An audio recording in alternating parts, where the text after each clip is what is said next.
Kurt Vonnegut forever changed the landscape of American fiction with books like Slaughterhouse-Five and Breakfast of Champions.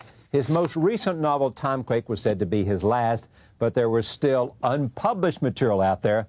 Bagombo Snuffbox is a collection of the short fiction Vonnegut wrote before he started writing novels written in the 1950s and 60s for magazines like the Saturday Evening Post and Atlantic Monthly. They are relics of a time before television. They are also a harbinger of the literary genius that was to come. And we have that literary genius with us. Please welcome Kurt Vonnegut. Welcome to the program. Thank you. Now, what are you doing? You're going back and getting stuff. No, well, that you wrote from magazines. But, I mean, we want new stuff from you, not old stuff. Well, you want good stuff and not crap, too, right? Well, who wouldn't? No, I never thought I'd amount to a hill of beans. In 1965, when I went to work for the Writers' Workshop in Iowa, I was completely out of print. Yeah. Now I'm completely in print, including my earliest stories. And there was a professor at the University of Minnesota, Peter Reed, who dug up all these stories. I wouldn't have known how to do it. Oh, is that right? He went and got them and found them and put them together? Yeah, well, I didn't have any sort of archives at all. And you didn't keep them? You had to have kept them. No, I was ashamed of them. Oh. No, I wasn't. I was just careless. And I really didn't think they would matter much. Yeah. But Peter Reed. So Peter Reed gets the credit for bringing these together, not Kurt Vonnegut. That's right. Now, were you hesitant at all, or were you pleased? Well, I didn't know what to think, and so I showed the stories to Putnam and said, you know, well, are these embarrassing or what? And they said, no, they're okay, we'll publish them. So here we are. So you went to your publisher and said, look, I found these. Peter Reed did this thing. He found these, and take a look at them and see if you think they are of publishing quality. Yeah. And they said yes. He has a piece of the book, too, also, and a good piece of the credit. Oh, good for you for giving credit where credit is due. Well, I couldn't have done it without him, and but anyway, now I'm totally in print. Yeah, okay. Bagombo, am I saying that right? Bagombo Snuffbox? Yes. What's that? Well, it's a man who, well, it's the first story in the book, and it's about a guy who visits an old girlfriend who's married to somebody else. She has kids and all that, in the middle class existence. And he gives her a present and claims that, you know, he is in oil prospecting, I forget what, out in Indonesia. Indonesia, subject I've been talking about. Yeah, and talking about, you know, you can get a servant for 50 cents a week. and that sort of thing, and making her feel really lively about her life. And their kid, the adolescent kid, keeps watching this guy and decides he's a phony. Now, these stories hold up, you think? That's for somebody else. Okay, but I mean, the point is that they do hold up. I mean, otherwise they wouldn't have wasted their money to print these unless they thought your name would sell bad literature. Well, it's done it before. I just thought I'd loft that in there, Kurt, and see what happened. You just knocked it right out of the park. So what else is new? All right, you dedicated this to Max Wilkinson. Yes. And Kenneth Littauer. What's his name? Kenneth Littauer. Yes. I got it right, didn't I? Well, they were my agents, but both of them had been fiction editors of Collier's before they formed their own literary agency. The reason I bring it up, you say they taught you to write, or taught you, helped you. They taught me how to tell a story that other people would like. And because, you know, there are people who can write well, but they taught me how to be a good date on a blind date, which is what I teach. You know, you're dealing with strangers. How to be a good date on a blind date. Yeah.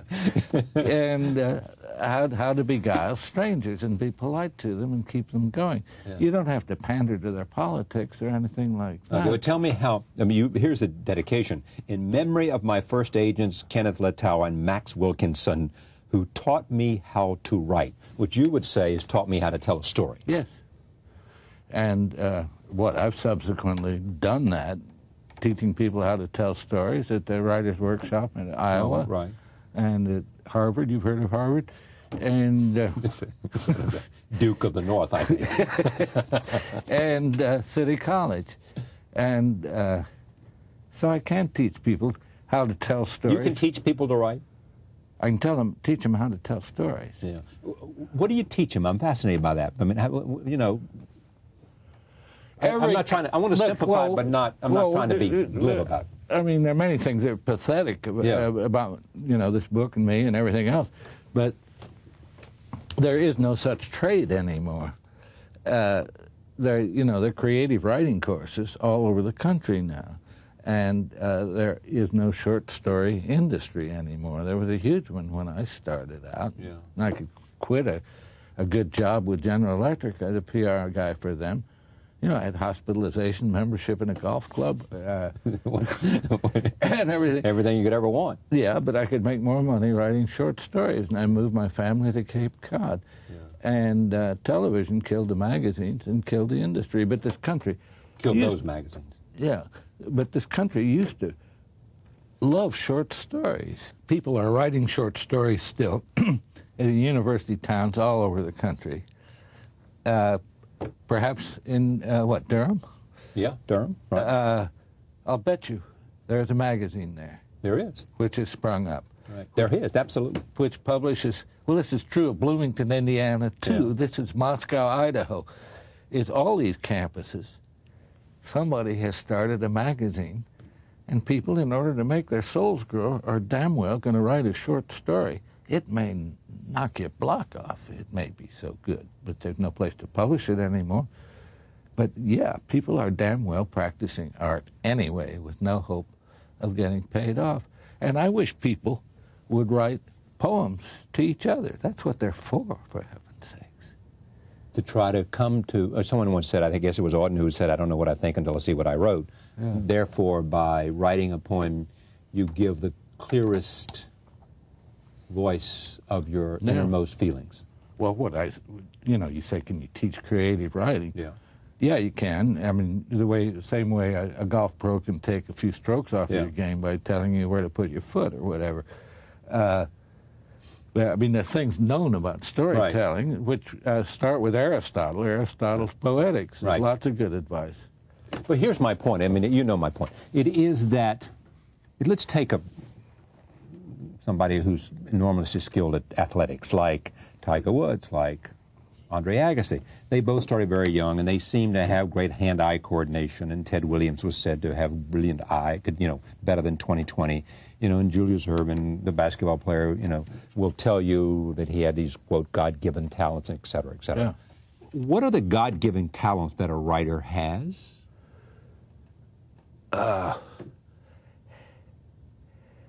He doesn't know until he tries, or she doesn't know until she tries. It's to put one sentence. And it doesn't, again, you mentioned world champions.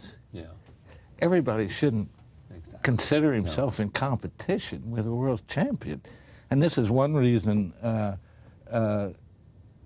good writers are unlikely to come from an English department, is because the English department teaches you good taste too early. And, if I were a professor, Professor Sweetbreads at Duke, and a student brought me a piece of writing, and I'd say, well, Charles, I really have never had a student capable of this quality of work. This is an excellent story. I enjoyed reading it. I want you to know. And I really don't know what to do with someone as obviously gifted as you are. Let me think. Let me show you how James Joyce dealt with the same situation. Yes. Put you in competition with James Joyce, with a world champion. Exactly. Immediately. It's just stupid. I came up through a chemistry department. Yeah, right. And so I wrote, and there was nobody there to tell me whether it was any good or not. I was just making my soul grow writing stories. Yeah. And when I teach creative writing or encourage people to write, just make your soul grow, man. I know, it does. But your point's well taken in that I can look at career patterns and see where people who had to go out on their own and who had to develop in business, entrepreneurial skills, had to develop in journalism, their own models, that kind of thing. you know, develop broader and different and more interestingly than those who were early on put into a box and put into a place in which all the standards and all the norms were set and dominated by people at the top. Yeah. You know? And, well, as I say, people, human instincts are often wonderful, often they're terrible. Yeah. But people are responding now to, intelligently, instinctively, to all sorts of dampers on their lives, all sorts of cultural dampers on their lives, like, you know, the monopolies of the communications industry, and you know, few outlets for publishing, for big-time publishing, few outlets on television. All right, they're doing it locally anyway, and God bless them, because that's smart, because their souls are going to grow. Let me go back to writing. Are you working on anything new? No, because I'm 76 and I'm completely in print, and I've been allowed to say completely in print. Everything I've ever written is in print. So why not be? I mean, because you're 76, your faculties are not as good as they were when you were 56, and therefore you stop writing. I'm out of stuff. I don't have anything more to say. You know what Herman Melville said about whalers? What? Do you know why they don't talk? No. Because they've said everything they could possibly say.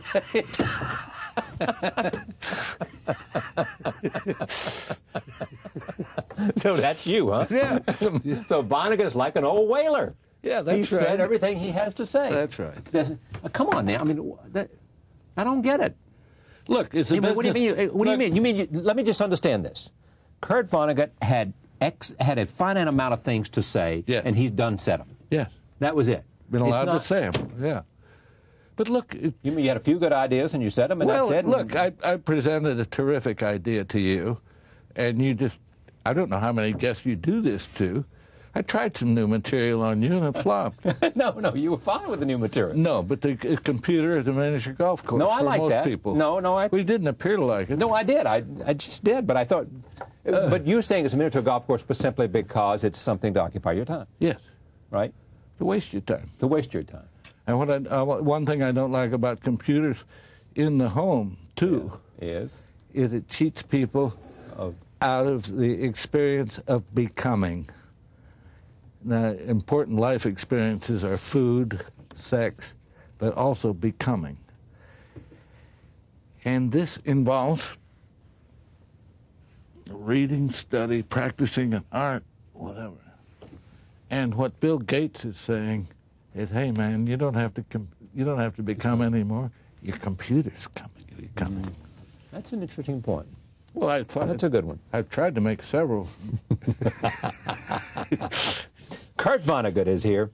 Bogombo Snuffbox, uncollected short fiction. Thank you, my friend. Well, thank you. Good to see you. We'll be right back. Stay with us.